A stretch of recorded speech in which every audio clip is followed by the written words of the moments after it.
Low Cheung கேஸில் வந்து 2 விஷயத்துக்கு வெற்றி அடைஞ்சிருக்காங்க. ஒன்று, அவங்களோட பிள்ளையை தன் கஸ்டடியில் எடுத்திருக்காங்க. 2வது, இந்த கான்வெர்ஷன் இஷ்யூக்கு ஒரு முற்றுப்புள்ளி வச்சுருக்காங்க. இது 2த்துக்கும் முக்கிய காரணமான லாயர் குணமலரை இன்னைக்கு நம்ம இன்டர்வியூ பண்ண போகிறோம். வணக்கம் லாயர். வணக்கங்க. எப்படி இருக்கீங்க? நல்லா இருக்கேன். நீங்கள் எப்படி இருக்கீங்க? நல்லா இருக்கேன், சூப்பராக இருக்கேன். இது மாபெரும் வெற்றின்னு சொல்கிறீங்களா, இல்லாட்டி இதுவும் எங்களோட வெற்றியோட கொலெக்ஷன் சொல்கிறீங்களா? பெரிய திருப்தி, ஒரு ரிலீஃப் அப்படின்னு சொல்லலாம். அதனால அதோட ஸ்ட்ரெஸ் இருந்துச்சு. இது ஒரு 3.5 வருஷமாக ஓடிக்கிட்டு இருக்கிற ஒரு வழக்குங்க. ஓகே. இது எங்கே டேக் ஆஃப் பண்ணுச்சு? எப்போ அந்த ஃபர்ஸ்ட் கால் ரிசீவ் பண்ணுச்சு? என் கூட சேர்ந்து இன்னும் 2 வழக்கறிஞர்கள் இருக்காங்க. டாக்டர் ஷம்ஷீர் சிங்கும் ஸ்ரீமுருகன் அண்ணனும் இருக்காங்க. ஸோ அன்றைக்கி கூட பேசிக்கிட்டு இருந்தோம், நம்மளோட ஃபெடரல் கோர்ட் டிசிஷனுக்கு அப்புறம் நாள் எப்படி இந்த கேஸை நம்ம எடுத்தோன்னே நல்ல நினைவு இருக்குது. நம்ம பின்னாடி மிஸ்டர் டேவிட் மார்ஷலும் முன்னாள் YB சதீஷ் அவர்களும் வந்து இந்த கேஸை பற்றி தெரிஞ்சுக்கிட்டு அது ப்ரொஃபஸர் ராமசாமி அவங்கக்கிட்ட கொண்டுட்டு போனோன்னே ப்ராஃப் தான் எனக்கு கூப்பிட்டுருந்தாங்க. ஸோ இந்த கேஸை எடுத்து செய்யுங்கம்மா, கண்டிப்பாக உதவி பண்ணணும் அப்படின்னு சொல்லியிருந்தாங்க. சரிங்க ப்ராஃப், அவங்க எப்பயுமே நம்ம அவங்களுக்கு இந்த மாதிரி நம்ம மக்களுக்கு தேவையான நிறைய கேஸை வந்து ப்ரோபோனோ மூலியமாக, அதாவது ப்ரோபோனோவாக அவங்களுக்கு இலவசமாக நம்ம செஞ்சுருக்கிறோம். ப்ரோபோனோனா அது இலவசமாக செய்து இந்த கேஸை நம்ம அப்படி தான் செஞ்சோம், இந்த வழக்கு லோ சியோங்க்கு. ஸோ அந்த கேஸ் முதல்ல நம்மக்கிட்ட வர்றப்போ என்ன சூழ்நிலை அப்படின்னு சொன்னால், அவங்களோட 3 குழந்தைகளும் அவங்கக்கிட்ட இல்லை. அது அவங்களுக்கே தெரியாமல் அந்த குழந்தைகள் வந்து மதம் மாற்றப்பட்டுட்டாங்க அவங்களுடைய முன்னாள் கணவர்னால. அவங்க கையிலையும் இல்லை, அவங்க பிள்ளைங்க எங்கே இருக்காங்களோ அவங்க கொடுக்கவும் மாட்டேன்றாங்க அந்த இடத்துலேருந்துன்னு.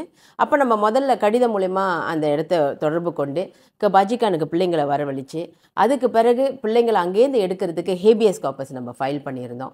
ஹேபியஸ் கார்பஸ் அப்படின்னு சொன்னால் ஒரு இல்லீகல் டிடென்ஷன் அப்படின்னு சொல்லலாம்.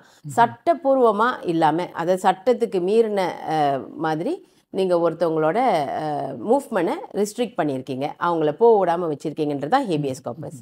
நம்மளோட மிஸ் லோவோட கேஸில் நம்ம பார்த்தோன்னு சொன்னால், அவங்க ஏற்கனவே நம்மக்கிட்ட வர்றதுக்கு முன்னாலே வந்துட்டு நீதிமன்றத்தில் வழக்கு தொடர்ந்து அவங்களுக்கு டிவோர்ஸும் ஆகிருக்கு. அவங்களுக்கு வந்து குழந்தைங்களோட கஸ்டடி, சோல் கஸ்டடி அவங்கக்கிட்ட தான் இருக்குது. கஸ்டடி கண்ட்ரோல் எல்லாமே அவங்களோட தான். அப்படி இருக்கும் பொழுது அவங்கக்கிட்ட இருக்க வேண்டிய குழந்தைகள் வெளியே இடத்துல இருக்கிறனால அந்த ஹேபியஸ் கார்பஸ் நம்ம ஃபைல் பண்ணியிருந்தோம் ஹைகோர்ட்டில். அன்றைய ஹியரிங் வந்து நமக்கு சாதகமாக அந்த முடிவு வந்தது. குழந்தைகள் அம்மா கிட்ட ஒப்படைக்கப்படணும். ஆனால் குழந்தைகள் வந்து மதமாற்றப்பட்ட குழந்தைகள் தான், அவங்க வந்து இஸ்லாம் மதத்தை தழுவுனவங்க தான் அந்த நேரத்துக்கு. இருந்தாலும் கூட சட்டம் என்னன்னா, யார்கிட்ட கஸ்டடி இருக்குதோ, பிள்ளைங்க வந்துட்டு இந்து மதமாக இல்லாமல் இருந்தாலும் கூட அம்மாவுக்கு வந்து பிள்ளைங்களை திருப்பி கொடுக்கணும் அப்படின்ற டிசிஷன் வந்தது. ஸோ அன்று இது வந்து ஒரு 2022 ஃபெப்ரவரியில் நடந்த ஒரு விஷயம்.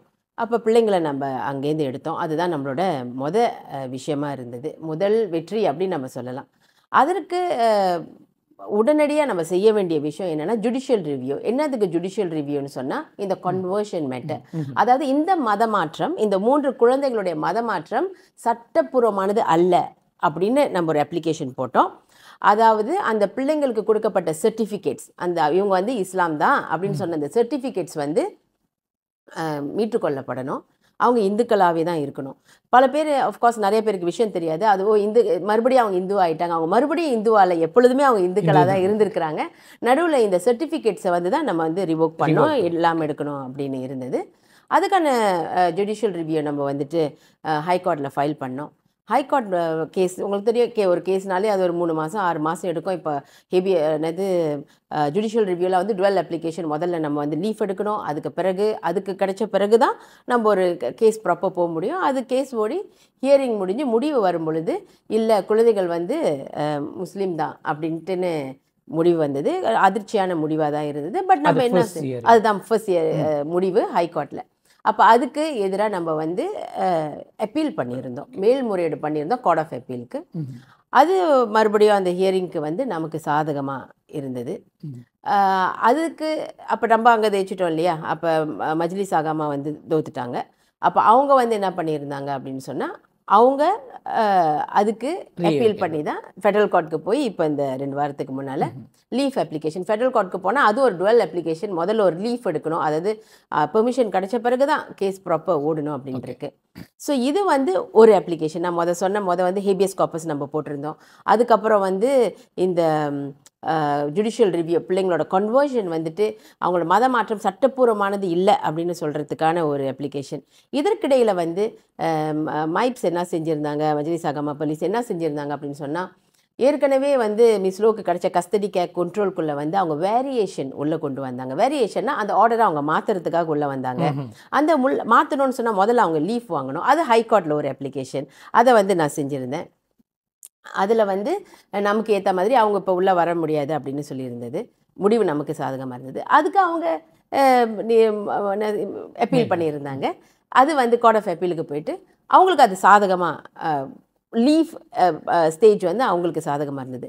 அப்போ மறுபடியும் அது கீழே ஹைகோர்ட்டுக்கு வந்து ஃபுல் ஹியரிங் நான் ஓட்டுனேன். அந்த ஃபுல் ஹியரிங்கில் வந்து மஜ்லிஸ் வந்து உள்ளே வரக்கூடாது, அவங்களுக்கு அந்த இப்போதைக்கு அந்த உரிமை இல்லை அப்படின்னு சொல்லப்பட்டிருந்தது. எல்லாமும் சரியாக தான் இருக்குது. ஏன்னா அவங்க நிறைய விஷயம் கேட்டிருந்தாங்க, பிள்ளைங்களுக்கு படித்து கொடுக்கணும், அந்த அவங்க வரக்கூடாதுன்னு ஏன் அந்த ஸ்டாண்ட் அவங்களே எடுத்தாங்க? ஆமாம், ஏன்னா ஒரு மலேசிய சட்டம் பார்த்தீங்கன்னு சொன்னால் எல்லா சட்டமும் என்ன சொல்லுதுன்னா, ஒரு முடிவு வந்துருச்சுன்னா அதுதான் ஃபைனல். நமக்கு திருப்தி இல்லை அப்படின்னு சொன்னால் நம்ம அப்பீல் தான் பண்ணணும். எக்ஸப்ட் ஒரே ஒரு சட்டத்தில் மட்டும்தான் அந்த மாதிரி இல்லை. எதுன்னு பார்த்தோன்னா ஃபேமிலி லா. நம்மளோட குடும்ப சட்டத்தில் மட்டும் 2 விஷயத்த வேரி பண்ணிக்கிட்டே போகலாம். வேரி அப்படின்னா மாற்றங்கள் கொண்டு வரலாம். ஒன்று வந்து கஸ்டடி, பிள்ளை யாருக்கிட்ட இருக்க போகிறாங்க. ஒன்று வந்து மெயின்டெனன்ஸ், எவ்வளோ பிள்ளைங்களுக்கு வந்து காசு கொடுக்க போகிறாங்கன்றதை வந்து அலாங் த வே நம்ம வந்து மாற்றிக்கிட்டு போகலாம். ஸோ அதுக்குள்ளே தான் அவங்க வந்து உள்ளே வந்தாங்க. அப்போ மைப்ஸ் உள்ளே வரப்ப அவங்களுக்கு வந்து அந்த மாற்றத்தை கொண்டு வரத்துக்கான அந்த ஸ்டேட்டஸ் இருக்குதா, அவங்க வந்து ஒரு அம்மாவா இல்லை அப்பாவா இல்லை கார்டியனா அப்படின்னு வரப்ப நம்ம இங்கே என்னோட ஃபைட் என்னவா இருந்துச்சு அப்படின்னு சொன்னால், பிள்ளைங்க வந்துட்டு இங்கே நம்ம அவங்க கன்வர்ஷனே சரியில்லைன்னு சொல்லிக்கிட்டு இருக்கோம், சட்டப்பூர்வமானது இல்லைன்னு சொல்லிக்கிட்டு இருக்கிற ஒரு விஷயம். ஒன்று அம்மாவுக்கு வந்து எல்லா உரிமையும் இருக்குது, இதெல்லாம் அம்மாவே இது வேணான்னு சொல்கிறாங்க, அவங்க தான் அந்த கார்டியன் அப்படின்னு சொல்கிறப்ப அதை வந்து ஹைகோர்ட் வந்து அது கார்டியன் வந்து ஆமாம் கஸ்டடி எடுத்த பிறகு அவங்க கார்டியன் ஆமாம் அவங்களுக்கு தான் எல்லா உரிமையும் இருக்கிறதுனால அது ஒரு நம்ம சட்டம் பேசணும்னா அது ஒரு 5-6 அவர் கூட நம்ம பேசலாம். ஸோ அது ஒரு பெரிய இதாக ஓடிக்கிட்டு இருந்துச்சு.